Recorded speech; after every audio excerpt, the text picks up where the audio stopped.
নমস্কার, কেমন আছেন আপনারা? আজ আমি চিলি ফুলকপির রেসিপি নিয়ে চলে এলাম। তো এখানে ক্যাপসিকাম, পেঁয়াজ, আদা, রসুন, কাঁচা লঙ্কা নিয়েছি। তো ক্যাপসিকাম আর পেঁয়াজ আমি ধুয়ে চৌকো চৌকো করে কেটে নেব। আর এদিকে নিয়েছি আমি একটা মাঝারি সাইজের ফুলকপি। তো আমার ফুলকপিটাও কেটে নেব। তো এখানে ক্যাপসিকাম আর পেঁয়াজ দেখছো ছোট ছোট করে আমি চৌকো চৌকো করে কেটে নিয়েছি। এখানে লঙ্কাও আমি কেটে নিয়েছি। আর নিয়েছি ঝিরিঝিরি করে আদা আর রসুন। আর এখানে রেখেছি আমি অল্প আদার পেস্ট, রসুনের পেস্ট, আর নিয়েছি একটা পাতিলেবু। তো আমার ফুলকপিগুলো ছোট ছোট করে কাটা হয়ে গেছে। তোমরা চাইলে বড় সাইজেরও করতে পারো। তো আমি ছোট ছোট করে কেটেছি যাতে খেতে সুন্দর হয়। তো আমি এখানে 3 থেকে 4 বার ধুয়ে এখন আমি লবণ দিয়ে সিদ্ধ করে নেব। বেশি সিদ্ধ করব না, একটা ফুট ধরলেই আমি জলটা ঝরিয়ে নেব। তো ফুলকপিগুলো একটা ফুট ধরলেই আমি জলটা ঝরিয়ে নিয়েছি। এখন একটা পাত্রে দিয়ে আমি কিছু মশলা অ্যাড করব। তো এখানে পরিমাণ মতন এখানে আমি লবণ দিয়েছি আদা পেস্ট, রসুন পেস্ট, আর দিয়েছি এখানে 1 চামচ গোলমরিচের গুঁড়ো, আর দিয়েছি এখানে 1/2 চামচ সোয়া সস, 1/2 চামচ দিয়েছি লঙ্কার গুঁড়ো, 1/2 চামচ দিয়েছি কাশ্মীরি লঙ্কার গুঁড়ো। তো দেওয়া হয়ে গেছে। এখন আমি উপর থেকে একটা ডিম দিয়ে দেব। দিয়ে এখন পাতিলেবুর রস দিয়ে দেব। তারপরে এখানে আমি 3 চামচ ভরে ভরে কর্নফ্লাওয়ার দিয়ে ভালোভাবে এখন আমি ফুলকপির মধ্যে মাখিয়ে নেব কর্নফ্লাওয়ারটা।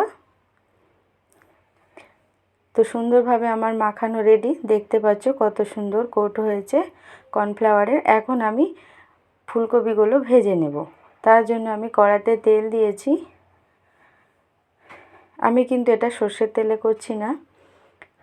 তেলটা ভালোভাবে গরম হয়ে গেলে এখন মিডিয়াম আঁচে আমি ফুলকপিগুলো ভালোভাবে ভেজে নেব। বন্ধুরা, আমার এই ভিডিওটা যদি ভালো লাগে তাহলে লাইক, কমেন্ট, শেয়ার করে দিও। ফেসবুকের বন্ধুরা পেজটাকে ফলো করে রেখো।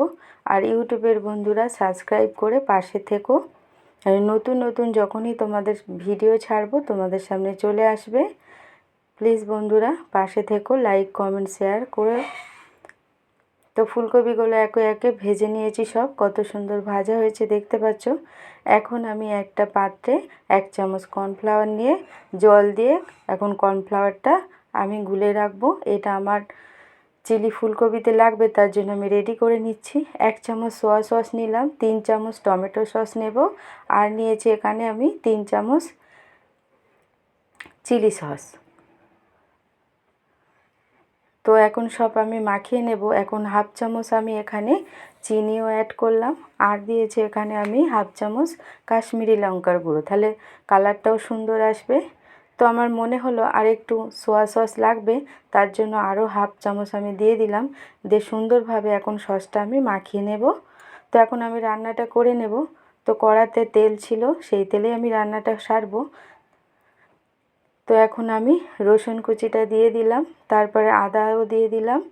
দিয়ে এখন আমি পেঁয়াজটা দিয়ে দেব আদা রসুনের মধ্যে। দিয়ে হালকা নাড়াচাড়ার পরে আমি ক্যাপসিকাম কাটাটাও দিয়ে দেব। তোমরা চাইলে একসঙ্গেও দিতে পারো। আমি প্রথমে একটু পেঁয়াজটা দিয়েছি, তারপরে আমি ক্যাপসিকামটা দিয়েছি। দিয়ে নাড়াচাড়া করে এখন আমি কাঁচা লঙ্কাগুলোও দিয়ে দিলাম। রান্নাটা কিন্তু কাঁচা লঙ্কায় হবে, গুঁড়ো লঙ্কা এখানে আমি ইউজ করব না। ভাজাতে 1/2 চামচ দিয়েছিলাম যখন আমি ফুলকপিটা ভাজি। তো এই শীতে সন্ধ্যায় তোমরা রুটি, পরোটা, পোলাও সব সাথে এটা যায় চিলি ফুলকপি। তো এখন আমার ভাজা হয়ে গেছে। এখন আমি সস যেটা করে রেখেছিলাম সসটা দিয়ে আমি উপর থেকে 1/2 চামচ গোলমরিচের গুঁড়ো দিয়ে দিলাম। দিয়ে এখন আমি ফুলকপিগুলো দিয়ে আমি এখানে 1 মিনিট মতন নাড়াচাড়া করে নেব সুন্দরভাবে, যাতে সসটা ফুলকপির মধ্যে মিশে যায়। তো বেশিক্ষণ আমি কষবো না। তো 1 থেকে 1.5 মিনিট হয়ে গেছে। এখন আমি আরও পরিমাণ মতো আমি লবণ দিলাম। আমার মনে হলো আমার লবণ লাগবে, তার জন্য আরও আমি এখানে 1/2 চামচ লবণ দিয়ে দিলাম। দিয়ে কিন্তু আমি এখানে জলটা দিয়ে দিলাম। তো জলটা দিয়ে দিয়েছি। ভালোভাবে ফুট ধরলে আমি এখানে যে কর্নফ্লাওয়ারটা করে রেখেছিলাম সেটাও দিয়ে দেব, তাহলে সুন্দর বেশ মাখা মাখা গায়ে গায়ে হবে। তো আমার রেডি হয়ে গেছে আজকের চিলি ফুলকপি। কেমন হয়েছে বন্ধুরা কমেন্টে জানিও। আর লাইক করে পাশে থেকো। ইউটিউবের বন্ধুরা সাবস্ক্রাইব করে দিও, নতুন নতুন ভিডিও তোমাদের সামনে চলে আসবে। টাটা বন্ধুরা।